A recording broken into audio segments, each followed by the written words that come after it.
Hello, everyone, and welcome to another Pi Spotlight, the penultimate Pi event of the year. Thank you very, very much for joining us. Today, we're diving into one of the most exciting frontiers in footwear innovation, and that is computational design. As parametric modeling, algorithmic structures, and generative systems gain traction, the question isn't whether computation can transform footwear, but how it actually fits within the realities of design culture, 3D pipelines, manufacturing constraints, and the fast evolving influence of AI. Because computational design isn't just about automating tasks or producing wild concepts. At its best, it turns sensation into structure, data into decisions, and constraints into creativity, giving designers new ways to think, iterate, and build. And in today's conversation, we'll explore how brands and creators are embedding computational thinking into product creation. We are joined by a brilliant group of speakers who live and breathe this space, and I'll hand over to them in just a moment. But first, a huge thank you, of course, to them, but also to all of you for tuning in today. We are really, really thrilled to have you here. A couple of housekeeping rules. If you have questions, feel free to pop them in the chat box on your screen. These will be sent directly to our panel chair, who will do his best to get to all of them. And please don't be shy. This is meant to be as interactive as we can make it. So please feel free to put in any questions or comments that you might have. And if you miss anything or want to revisit the discussion later, this session will be available on demand via Seamless and the Pi Apparel YouTube channel very, very soon. Lastly, I want to flag that today's session is a teaser of what's to come at our 2026 Stride events. Happy to say we'll be returning to Portland in March, and we'll be launching a brand new European iteration in Italy in May. So if today sparks some ideas, you'll definitely want to join us there. So without further ado, Onur, my friend, over to you. Thank you very much, Michael, and thank you very much, PI, for having us today to run this panel. And the subject is pretty interesting: computational design and footwear's digital evolution. And I think what makes this meeting special is we're going to talk about the uncomputable parts of things, while we talk also technically about computational design. I'm going to briefly introduce myself. My name is Onur Yücegün. I've been a leading profile in computational design for over 20 years, and I'm currently the director of computational design at New Balance. And I'll pass it to Maya to introduce herself. Hello, everyone. My name is Maya Zelaskova, and I'm a computational designer in the innovation concept design team at On, based in Zurich, Switzerland. I think I'm You next. can take Rene. Yes. Hello, everyone. I am Rene Medel,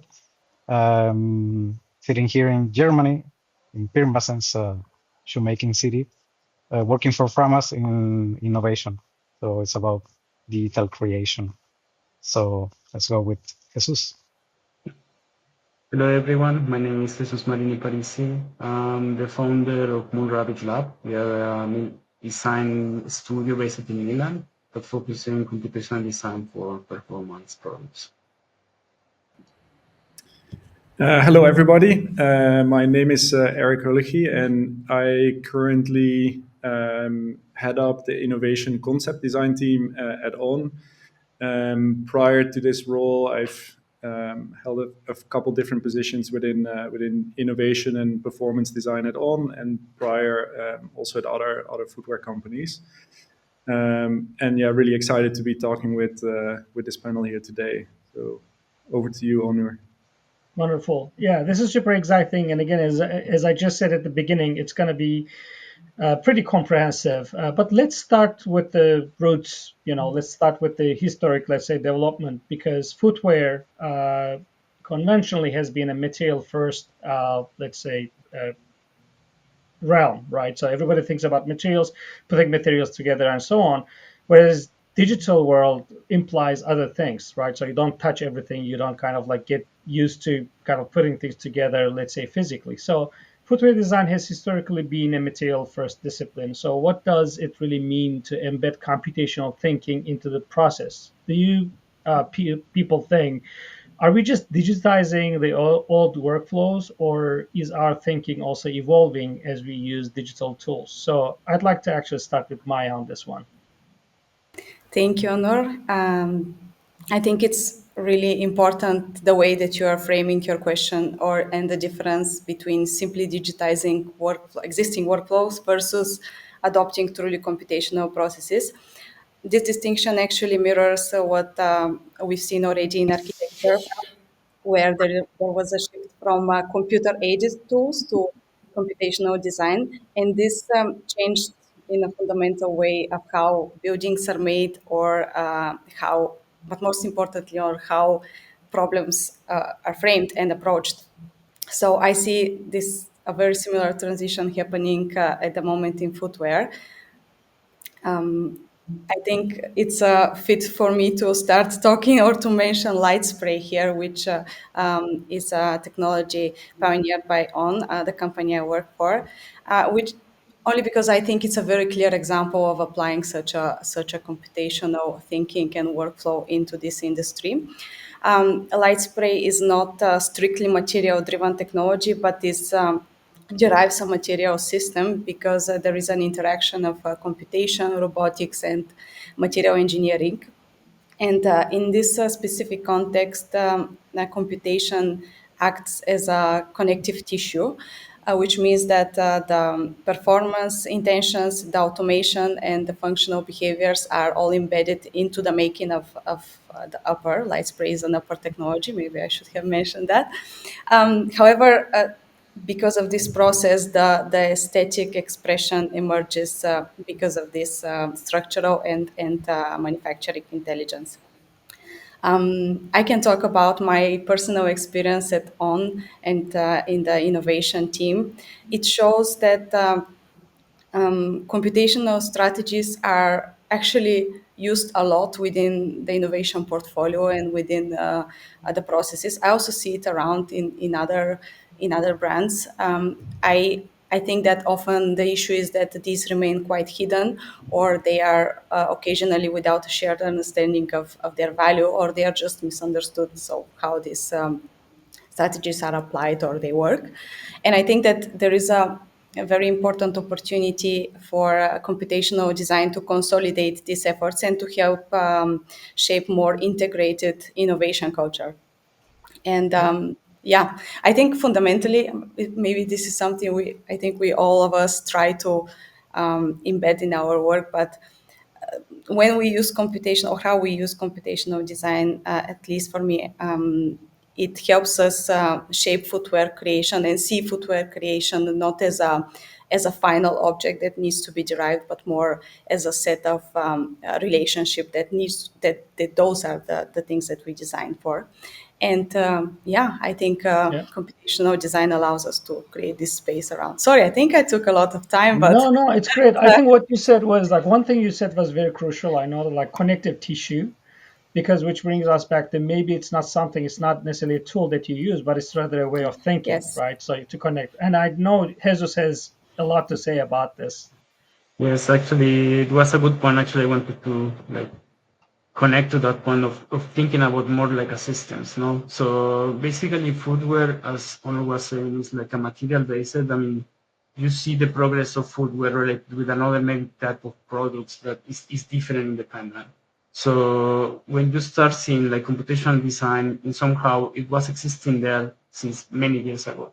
So, and it was adapted by another type of competing industry, maybe automotive, aerospace, and so on, because it got little by little complicated. I mean, also footwear got complicated in that same time, no? So you have an upper, you have a mixer, you have different type of foam, then you have different type of manufacturing process, you have carbon fiber plates. So and it's immediately can get really complex. So the first time that I actually approached footwear was like, okay, this should be approached more like a automotive problem rather than a, I don't know, like a industrial design product, like a classic one. So it was quite interesting to see that progress in the way of, okay, how can I frame now the process from a completely different perspective? So that is when the system started like coming out, like to see how to connect the dots between, I don't know, simulations, CAD modeling, using data,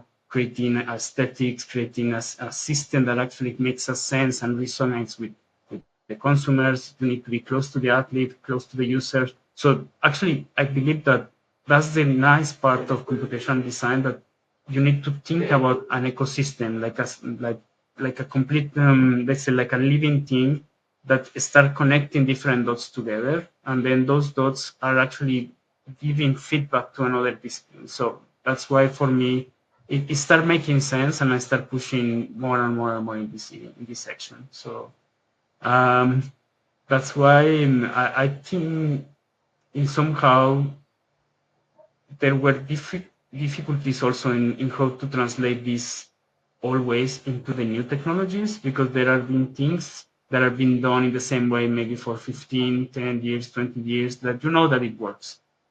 But at the same time, everything is evolving, no? So we are changing the way of seeing things, maybe the logistics are changing, the supply chains are changing. So everything is start like making a little drift. So this is when digital environments, and especially with computational design through data, you can start like connecting those dots. So I think this is a good moment to start like say thriving in this area. That's my takeaway from Yeah, this question. yeah, pretty good one. And I also know Rene has some things to say about this as well. Yes, of course. It's an interesting thing, interesting topic. I think we're not digitizing the all problems. We're more finding solutions through computational design.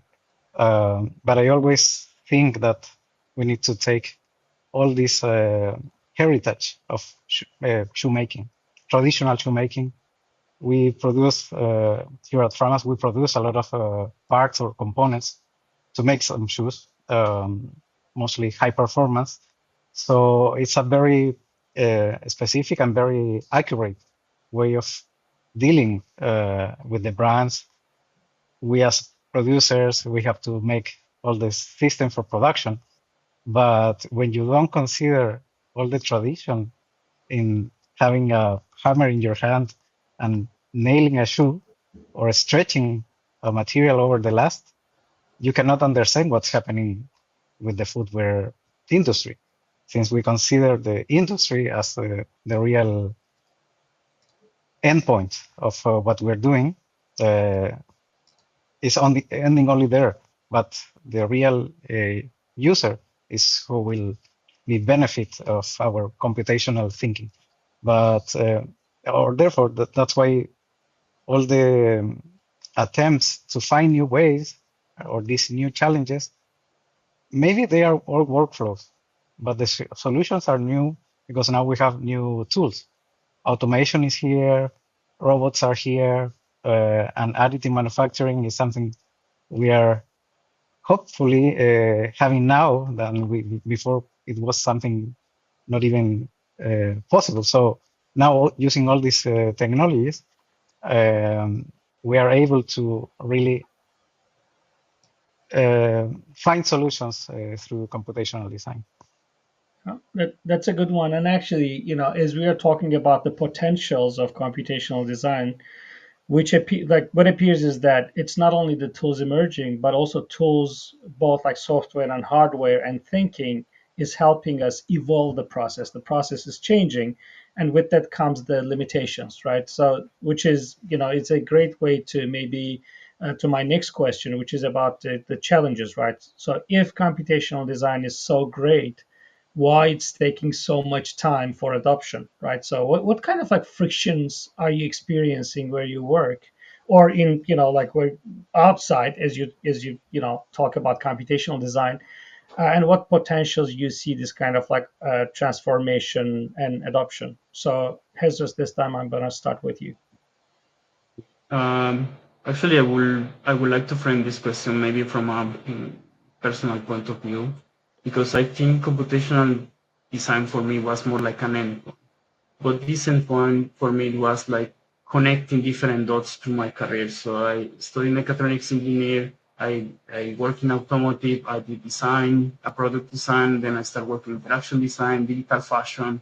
Then I did research about parametric modeling and so on. So all of these paths connected today in what's computational design. Why I'm saying this, because I realized that it's complicated in terms of how many areas of expertise you need to know sometimes, but there is not so many programs yet outside there that you can actually go and study. I remember when I started like maybe even getting into footwear, like looking in YouTube 5 years ago about footwear, there was nothing, no, or like things like that. While you were looking into grasshopper and things like that, it was like immediately a lot of tutorials and so on. So I think today the main challenge is that how can you create like this new generation of computational designers, but the ones who need to be also informing or teaching, they need to know a little bit of different areas of expertise. So, and also see that from the internal perspective in my studio, because we need to be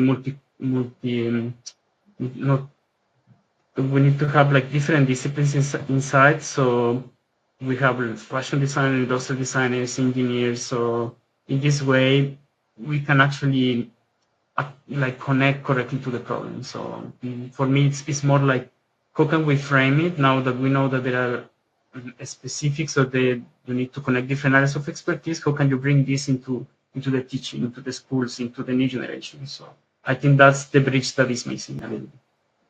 Yeah, that's great. Eric, I know we have been keeping you quiet for a while. So, adoption problems and potentials, what do you think? You're mute. Yeah, Eric, you might be on mute. This is a really interesting question because it's very near and dear to, I think, what we are currently living within On as well. I think there's a few different aspects to it. There is obviously a cultural and educational side that Jesus was also mentioning. Maybe the angle that I would like to highlight here is how our design tools and how we design is very closely tied to the manufacturing processes that we use in our industry.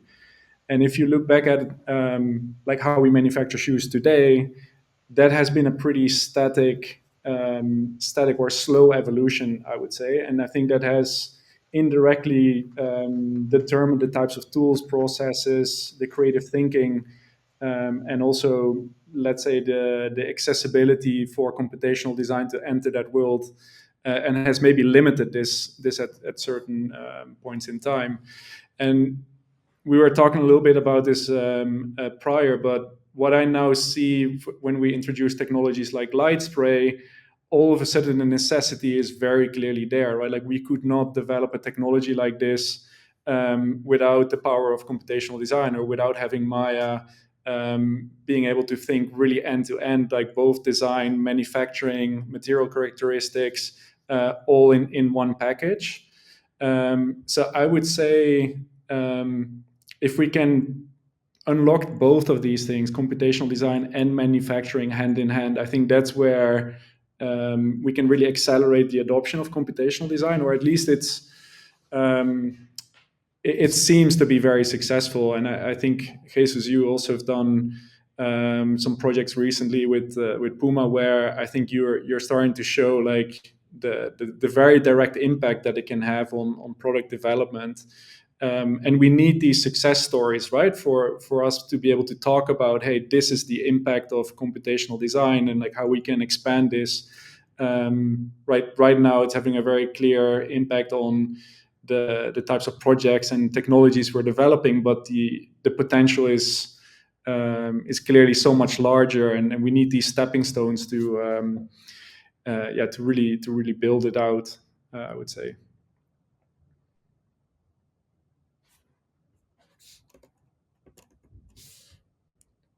Oh, I lost Sorry, someone. Rene. Actually, sorry, this time I made it. So, Rene, I'm wondering about your take on adoption of computational design. Well, the adoption is something that is happening now. It's as you mentioned before, the generative design. It's something which is the first door we need to cross to enter into this world.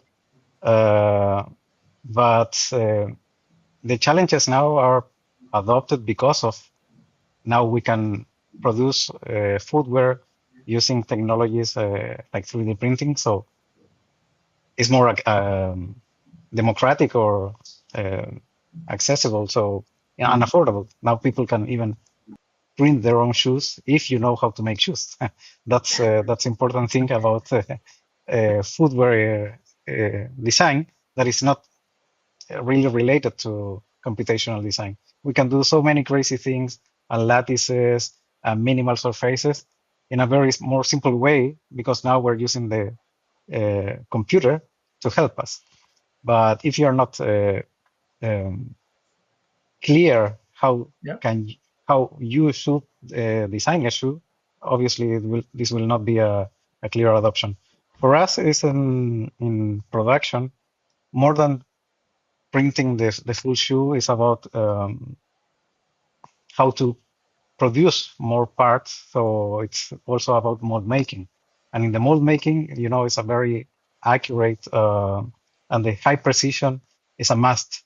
So that's why computational design um, is providing the tools to speed up the process. Sometimes it's a bit technical, a bit boring when the product comes to the mold itself, because then the mold is really hard to break. So it's something that you Yeah. need to use as a tool for making a lot of uh, shoes in production. So I think that's a way Yeah. for the adoption. Mhm. Yeah, this is great. You also said something very crucial. You said if you know how to make shoes, right? So, and this is a comment that applies across the disciplines, right? Outside footwear to any sort of design, any sort of making, manufacturing. You have to know what you're doing. So we are at the, I think, edge of a dilemma, right? So we are talking about automation systems, starting with AI, be it like agentic AI in which agents come together and create things, or be about like physical AI or robotics, in which we see an automated future, right? So this is my next question, and I'm going to actually keep going with you, Renee, if you don't mind. So what if we can automate everything tomorrow? Who knows how to make shoes, and what happens with the next generation of like making shoes, right? So what are your thoughts about this problem of automation, and with that the ownership, like owning designs and making designs? What do you think about that? I think this is the moment that we can do it. Young generations, of course, maybe they are losing interest in traditional handicraft.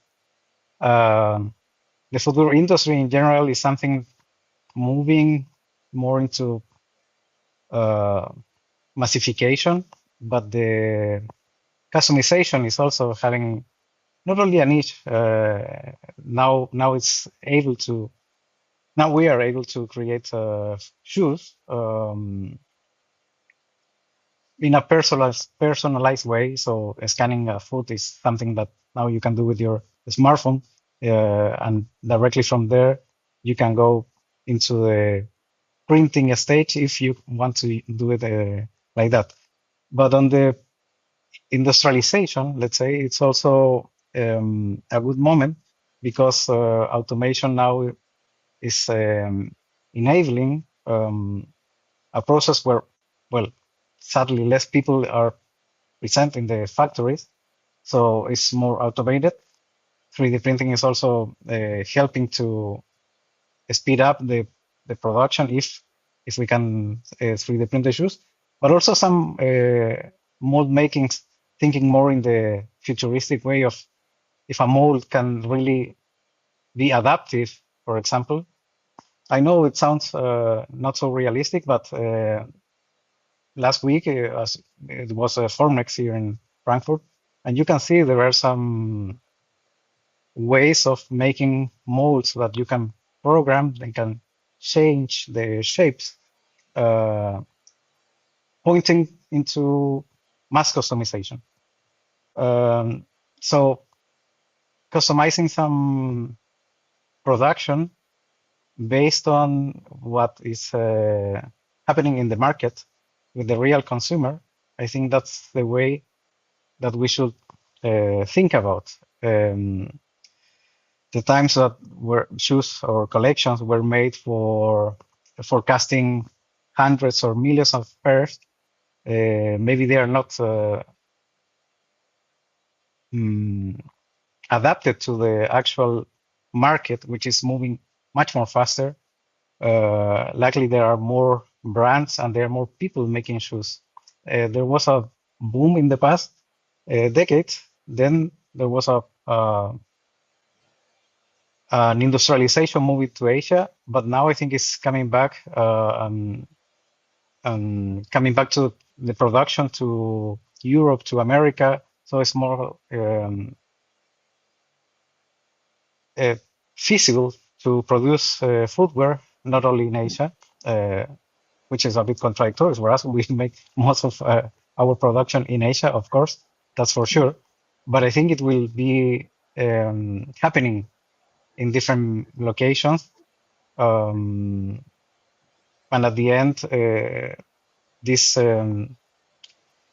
new ways of producing the shoes will not be centralized or based on the traditional industry. There's no factories needed, like traditional big factories, only for making shoes. It could be something that using the digital tools and the hardware and software, we can democratize this footwear production. Yeah, that's great. And just talking about like robotics and automation, Jesus, you worked for like automotive in the automotive industry too, where robot arms, rock and roll. So, what is your take on automation for footwear design?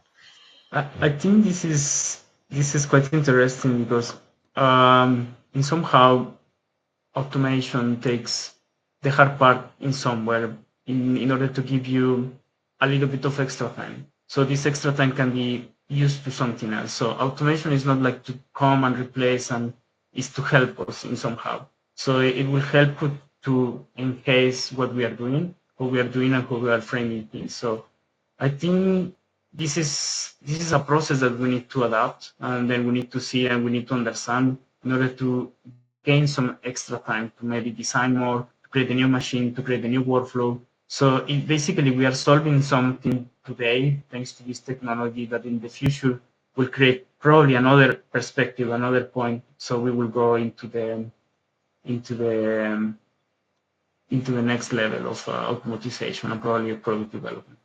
Yeah, great points. And as we go into this subject of computation and its branches, be it AI or robotics or automation, I think one interesting thing that I've been talking about is simulations. This is coming back from my architecture years too, just to touch up on that. Maya mentioned that 20 years ago, just working on these huge skyscrapers and trying to calculate the solar insolation, right? So we would get enormous amount of data, but in the real lifespan of the buildings, that was always a challenge to match the numbers, right? So the reality and simulations are very different. But as we work computational and as we run simulations, we lose that, let's say, acknowledgement or understanding. Sometimes simulations become so real, we got like super invested in it, and then reality may or may not match that. So I'm pretty curious about your take on simulations, where they stand, how much we should trust in them. Uh, Jesus, let's keep going with you because you're talking about it a little bit already. Yes, I think, I mean, simulations for us, it was the base of what we are creating here. That's also when Eric highlighted our latest collaboration. It was really good because it was through computational design and through simulations that actually we got to get a really good product, a really good example on the market. But this is also to take a thought because it's not only that you put something into a FEA simulator and then you have colors and that's it. No, you need to think through. You need to be creative. You need to design. You need to say like it's not. Sadly, today is not democratized technology, and and also the data that is behind is hard to get, hard to label, hard to process it. So it's a little bit of a certain level of problematic. So when you get data collection, which is the main problem, then you need to understand that if that data is corrected level, is corrected filtered, is in the correct way, is in the correct time frame. So there's so many layers of thought that you need to put and then you need to understand, okay, now I have my data. Then we go into the material. So the material is another layer completely. Is the form correctly, the stereosis is correct, viscoelasticity, and so on, because we are working with soft materials. Then you need to add a layer of carbon. Then you need to start thinking about the carbon and so on. Then you can start thinking about simulation. So it's a process that once that you understood all this workflow, actually you can start like seeing the result that gets accurate because you did from the beginning a way to get close to being accurate enough in order to get a okay answer. So as we were saying, I always saying like in automotive, you get maybe 85% of accuracy because sometimes the material characterizations are really, really well done. But in footwear, we have an extra layer because we are not working in the same kind of range of materials. So probably also some of you are experiencing the same questions, no? Like what is the hyperelasticity, what is the viscosity, what is the reaction over time, and so on. So this is when simulation can be really helpful because it could help to predict, but at the same time could be really, let's say, like a deviator of where are you going because it's not the FEA software or whatever software is going to give you a result, but it's up to you to understand if that result is correct or not. So it's not about like happy colors or like rainbow colors. It's also to understand what that means, and Yeah, I think that's a big take for me. yeah, I love that. And I'll get back to these colors actually. Just I want everybody to note this, but I don't want to take too much time myself because I'm already asking, taking time with questions. Maya, I talked about architecture, colors, Yes. simulations. What's your take on this? Yes, I mean, I'm not really sure how accurately we can simulate these parameters in footwear. What I hear from Jesus, it's actually we are pretty close, or we could be really close. And I can focus on the second part of the question, which was related to how do we negotiate the subjective and objective parts. And in the innovation team here, we are very lucky to work with people who do not come from the footwear world. Okay, myself included in that. And many of the collaborators that I work with are computational engineers with backgrounds in material modeling, composites, numerical optimization, mathematical modeling. And working with them made me realize that there is something that is very clear, and it is this very delicate balance between the purely scientific simulation approach. It's very clearly and objectively defined, and then the reality and the outcome of these simulations that are tied to the athletes and consumers whose experiences are very subjective. And yeah, there is a lot of this tension, and I think this is what I see here as the biggest challenge. I think what I observed working in this way is that the me or a computational designer is the role of the computational designer would feel like an electrical transformer sometimes, because in my experience I would translate the subjective needs, which are the feedback from the athletes or the intuition from a experienced footwear designer that does not work in 3D, for example, or some insight from our empirical observations on prototypes, into very objective parameters that can live inside a mathematical model or in a machine learning pipeline. And it's interesting because this translation also works in the opposite way. Taking a numerical result out of a simulation and being able to turn it into something meaningful in terms of design or in terms of performance, it's also, I think, where the interesting part is and where the challenge stays. I think what makes this process even more complex is that we are trying to build this iterative loop, right, between simulation, physical prototypes, and human experience. And I think we all approach it very straightforward, like simulate, then prototype, then test, and then refine, right? This is always the workflow that is followed. But in reality, each of these steps it speaks a very different, I mean, or not a very different language, but sometimes slightly different language, which is enough to create a lot of challenges, or operates in a different time scale, or has its own biases. And to be able to correctly align these mathematical assumptions with material behavior or robotic constraints and human feedback, which none of which fits into a single model. It's the challenge, and Yeah, I think this is what we are focusing on, to understand what is the link between all these things, and how they can tie together. And we don't try to limit ourselves and try to fit everything into the same framework, but probably highlight or take the things that are more meaningful and more important into these workflows, and focus on them.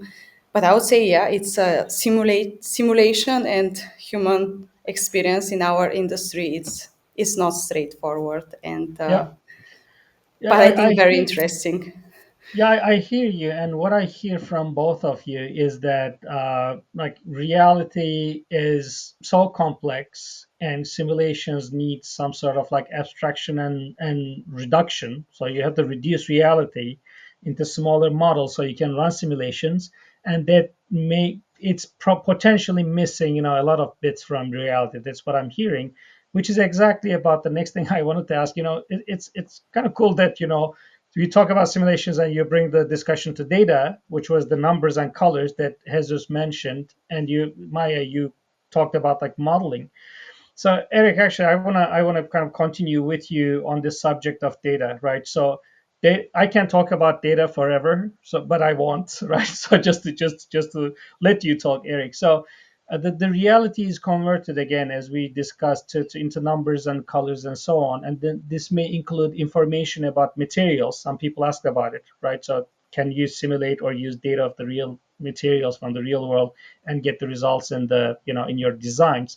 But it doesn't end there, right? So we can talk about how people move in space, which is another sort of data.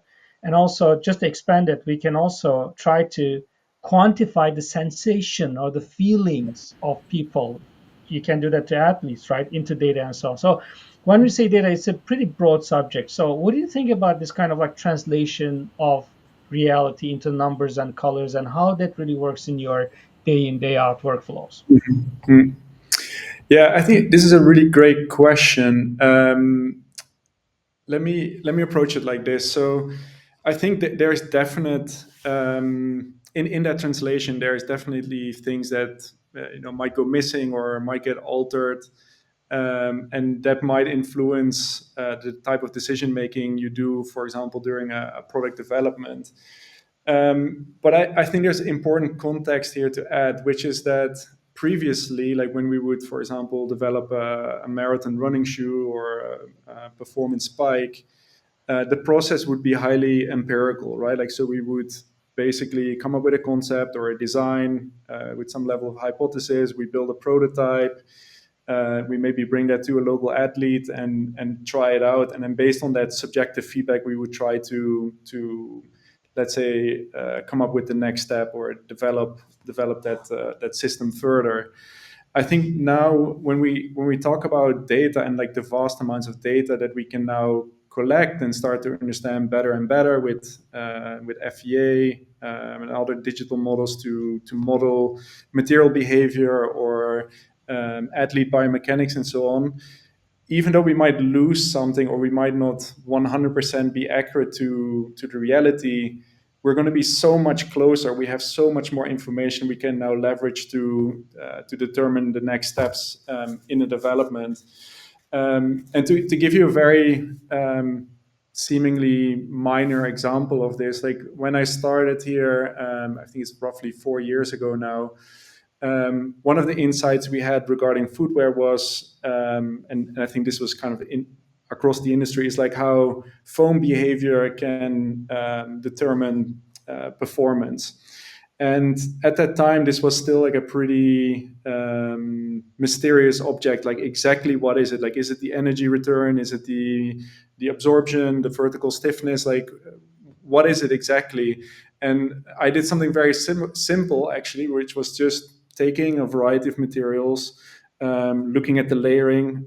Jesus earlier mentioned within a shoe, there is often a layer cake of materials that can either help or inhibit performance. And we, in very close detail, like made all these material stacks, tested them in a lab, and then brought that into our FEA models. And that seemingly small step like really helped like dial in that model to become much more accurate.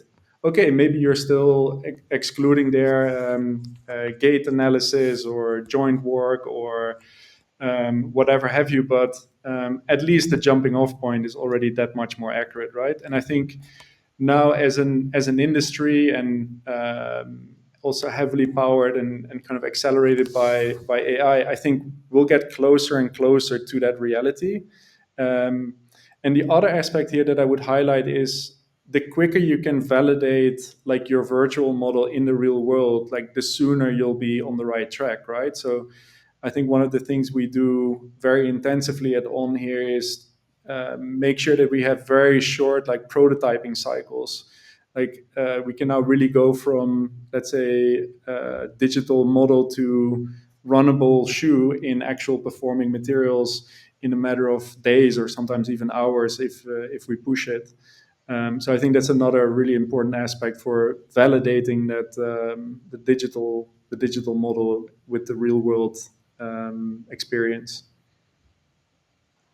And these are great points. Any takers on data?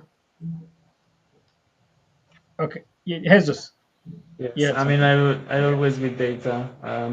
I think, as you say, data is important also to understand where it goes. As you were saying, like having the layerings, understanding the materials, and all the interactions that it has. No, so for example, when you see a footwear, there is so many levels of different interactions, and the interaction could be maybe the contact between the ground, the rubber, and then you have like a list of rubber types, no?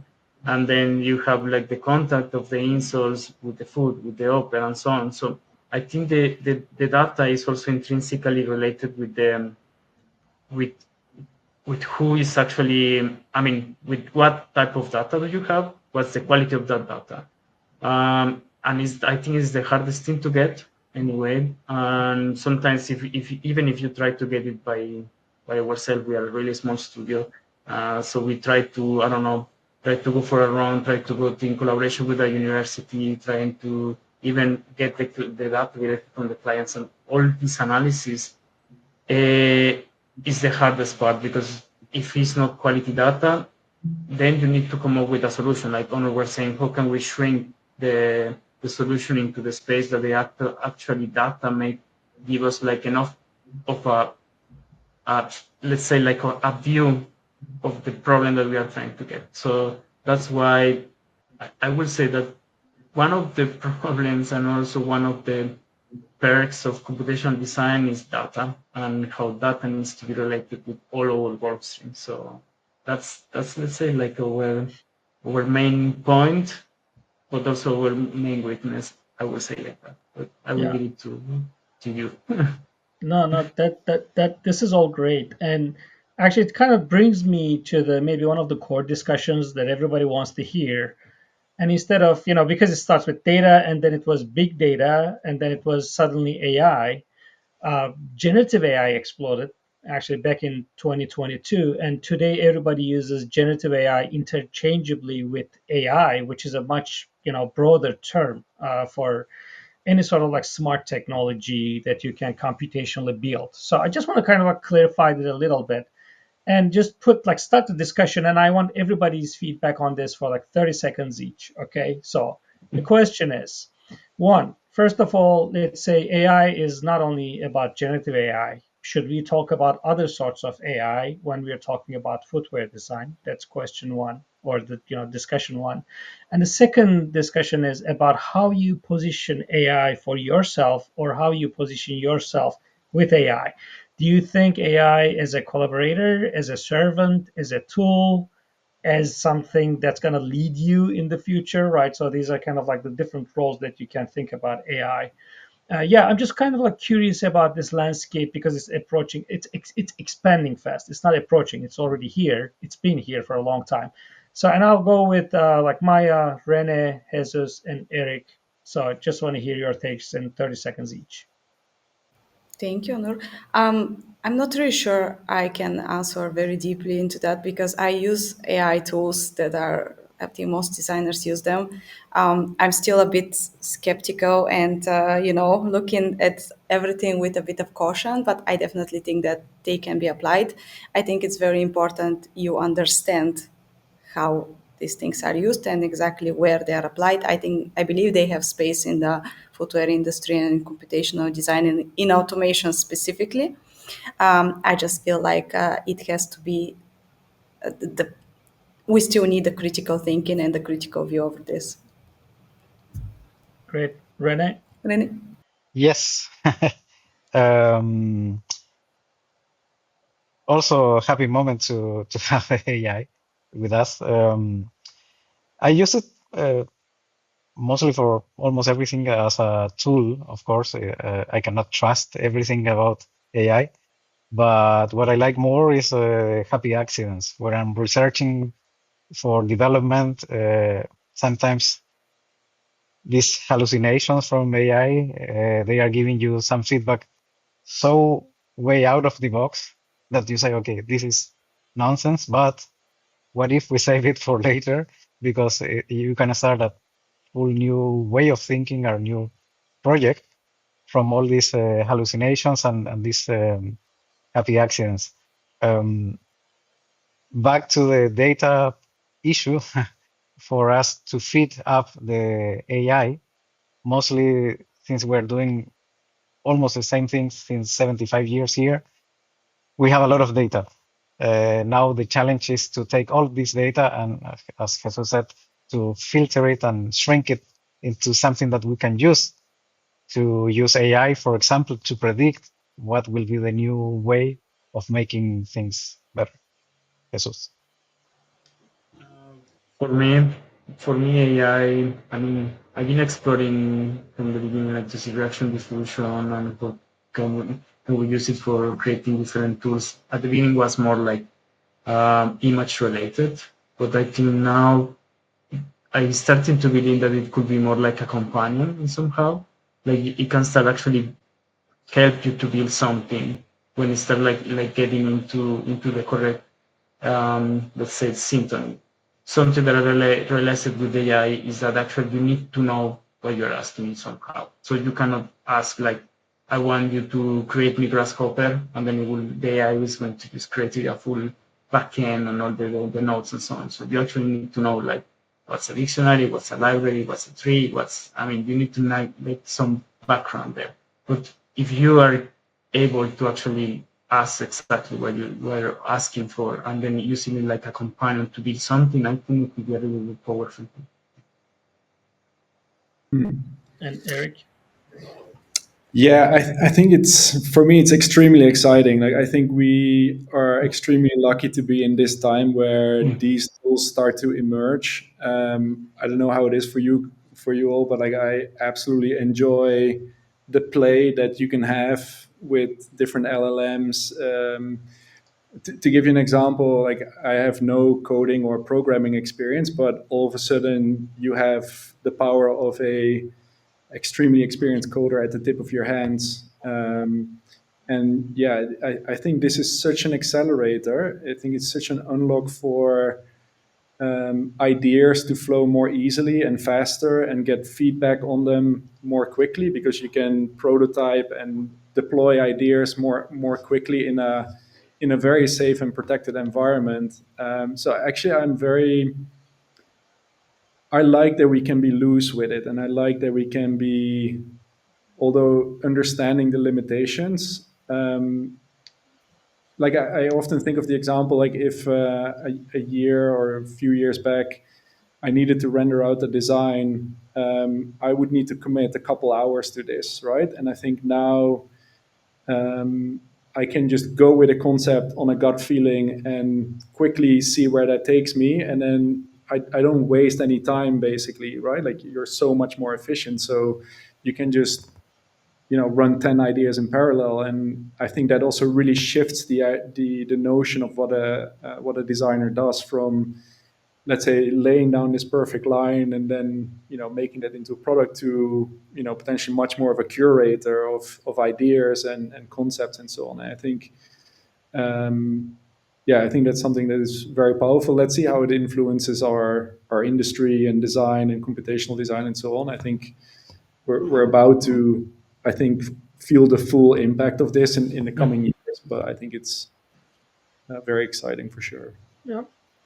No, this is all great. And one thread that I'm also seeing with including all the questions about data simulations and AI is that the disciplines are kind of like they were getting together already closer. The proximity was increasing, but it's almost through data we are able to create this mesh of understanding or abstraction across disciplines, right? So I'm curious about, and we don't reinvent everything. So I have an architecture background, computational design and architecture. One of my associates at New Balance, again, she had like 10 years of experience building design before coming to New Balance. And architects are pretty good in systems thinking. That's what I realize and think. And also teaching to them also made me realize that too, which pays the dividends in footwear design. So we're learning from other disciplines. So what do you think about architecture, systems engineering, or gaming can teach us in terms of computational design and footwear design? I'll take, again, 30 seconds from each of your time so we can respond to the questions of the audience. Again, I'll start with Maya.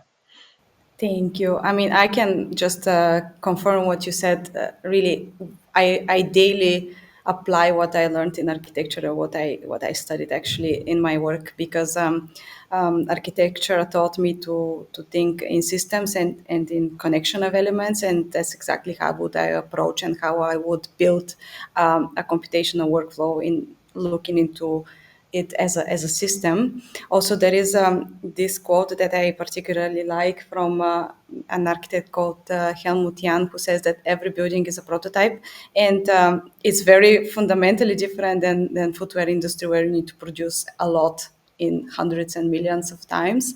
But in innovation context, it's actually very applicable, because every experiment and every prototype is it's a new possibility to explore and to see how different elements interact. So I think that this type of thinking is extremely applicable in this context, and at least that's how I approach most problems here. And finally, my time in academia, I really value a lot, because it taught me to be truly not self, but transdisciplinary, which means that I can move through different specialties and talk to different people, which I think is fundamental also in this industry. It's not really isolated for one thing or another. And I see that it's very funny that computational designers, I think we are seen from outside as very specialized, but I think all of us define ourselves as generalists, and I think this contradiction is super interesting. Yeah. And I do believe we are mostly generalists focused on something But specific. I think it requires understanding on many different topics to be able to do that. yeah, So I'll my say, yeah. solution to that, Maya, sorry to cut you off, but it was calling ourselves generalist specialists, because it's weird for architecture too. It's like very broad range, but you also get Yes. deep, in kind of like a couple of subjects. So you can't just say, "Hey, I'm a generalist specialist," and then you're done. I will try that. Thank you. Okay, perfect. Rene, what's your take on the subject? Well, I think many fields are inspirational. I know it sounds cliche, but I think we need to look at nature to understand what we can do on the metamaterial direction. So now we can engineer and create things that artificial, they are artificial, but when you have inspiration from nature with a deep curiosity on everything what is happening, nature in a very broad way, because, for example, biomechanics for Jesus is very important. Uh, but also, for us, if you have to know how to make a mold construction or how any process in the factory is working, you have to go deeply into the technical part. But in the technical, when you can apply what nature is doing to improve that system or to know how it works, it's already in nature. So I think that's the biggest field we can learn from, and handicrafts. Once again, if we look back on the traditional shoemaking, if we don't need to find more answers. Most of them they were used or they were done before, and if you check on the history, there are some answers for most of the problems. Great. Jesus? Yeah, I think, I mean, for me, this is interesting question because I was saying, coming from different backgrounds, is you need to connect all these kind of dots, and it's always. I remember that I've always been recognized as like a 360 something, like design engineer or neither of those. And but at the same time, from an innovation perspective, I mean, when I start, the first time that I approached innovation was in 2013 with design thinking. So design thinking somehow it teaches you to think out of the box. You know?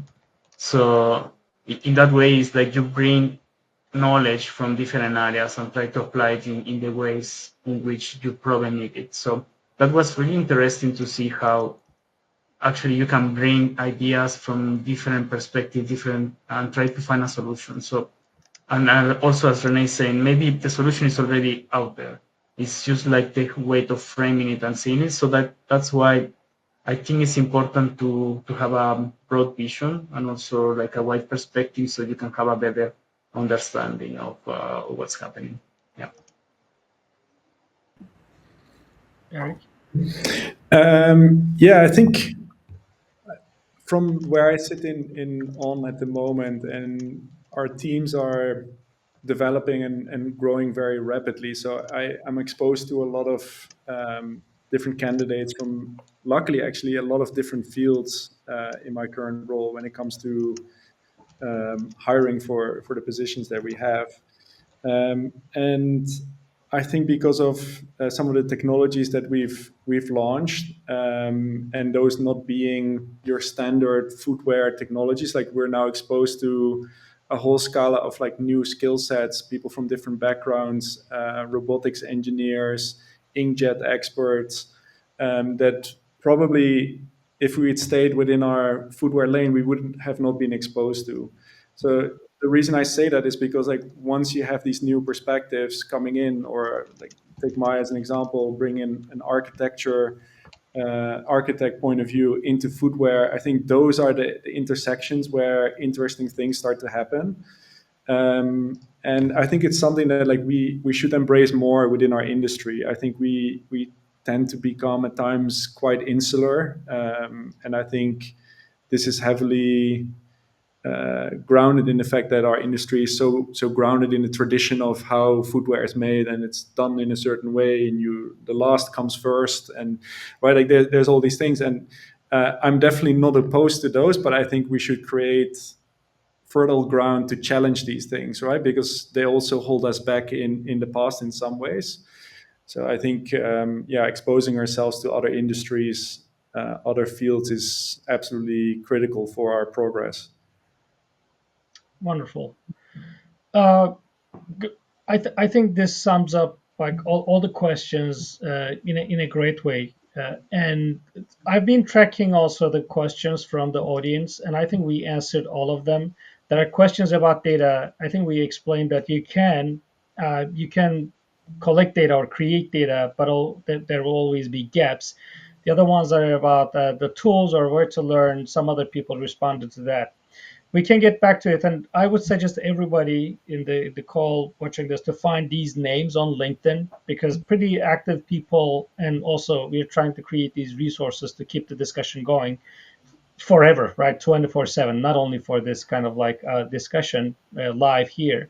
But one question that I would like to take on is, because it's very valuable for the discussion, is this: how far are we, or how far away is the technology from being able to use generative AI algorithms to generate valid and useful technical models of shoes instead of getting just a sketch or raster image? So this question is about, can Gen AI, and I expand it to AI as well, or machine learning, can create truly usable 3D models, and how valid would they be? Any takers on this? Maya, what do you think? I can take this very fast, and maybe Eric, you can add something also. I think we spoke about this in the beginning of the panel, and it's really important in this industry specifically that you tie a 3D model to something, and there are very different 3D models for very different purposes. If it's for mold making, Rene, probably you know that it looks very different from one that you would only need to render, or you would need to maybe use it for spraying or something like that. So I think until the moment that we find a way to link that physical output to that side of the things, maybe not really. It's a bit utopic, but yeah, I think definitely the part of making and the physical output of whatever it is. It doesn't mean it has to be the complete show, the complete product. I think until that link is established more clearly, we would be limited with AI. Hope that answers the question. Yeah, Rene, any response to this? Yeah, I think on the technical mode, it's not so easy to get the result. As Maya said, is we are a bit far away. Sadly for Jose, I have to be honest. I think it's not that easy to go more or beyond the render or a nice image, which is great. It's a good starting point, but then all the development is something we need to do still human with human intelligence. I hope, but now artificial intelligence is helping us, is supporting, but anyway, we need the our expertise. Mm. Maybe I can add a little bit. The sketch or raster image to 3D, I would almost consider that like that's the model learning how to crawl or how to maybe start to walk. Of course, that's still like quite far away from being able to, just input a, let's say, a treadmill running gait analysis, and then a generative model automatically creating a fully optimized shoe. I think that's still some ways out. But there's not really any reason why that could not happen in the future, right? Like we do all these things independently. Like we create the footwear, we know all the manufacturing restraints, we know the material behaviors. We can pretty accurately study the gait analysis. I think it will just take us some time to connect all these things and in a meaningful and accurate way that it will generate like a truly usable output. But I don't really see why that would not be the case in the future. I think AI is moving so extremely quick at this point that if we can collect the data, and it brings us back to the data point, and truly understand it, I think we can get quite close. That's great. So, I also get the people ask this question to me too, right? So I'm like, okay, I touched it to you this time, and I have a very short answer, but it's visual. But before I go into that, actually, I'm going to combine everything again, coming from the data, understanding, okay, knowledge. We first talked about, converting knowledge into bits, numbers, that you cannot convert all meanings or understanding of real life into numbers. So that's one, which is data. So data is always missing. And the second thing is you can enlarge data sets, but then you have to make insights from it, which is another challenge, cleaning data and building insights on top of it. And then the third thing or the fourth thing, as Rene said, like you are trying to make something even better. Or for creativity, you are trying to come up with the next design, which is another challenge. So here's my answer for that. I usually show this. This is your data, and the distribution can be different, right?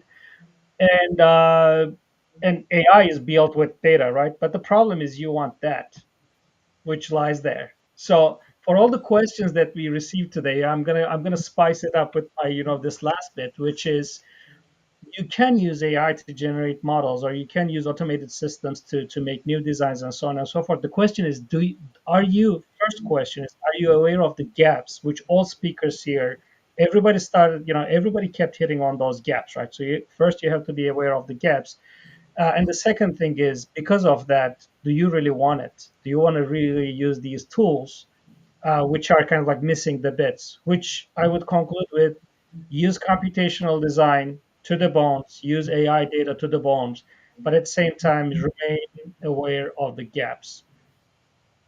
Thank you, Michael. Thank you so much to all of you. That was amazing. I'll admit a lot of it went over my head, but it was amazing, and glad to see so many things coming in on the chat. So thank you so much for your time tonight for some of you, and for all of those of you who tuned in. Thank you for joining us. As Onur said, all of our panelists are on LinkedIn, so if you want to know any more, please do reach out to them and connect to them there. And look, we hope that this a panel sparks some new ways of thinking about computational design, not as a futuristic add-on, but as a mindset that can really expand creativity, deepen insight, and open up entirely new possibilities for how we design and build footwear. We will be continuing these conversations, as I mentioned, at our Stride USA and Europe 2026 events. So if today's discussion did resonate with you, then Stride is absolutely the place for you to be. You can find more information about that on our website, or feel free to reach out to me directly at mkr@pi.tv. That's Mike Kilo Romeo at pi.tv. And thanks again. Looking forward to seeing you all soon.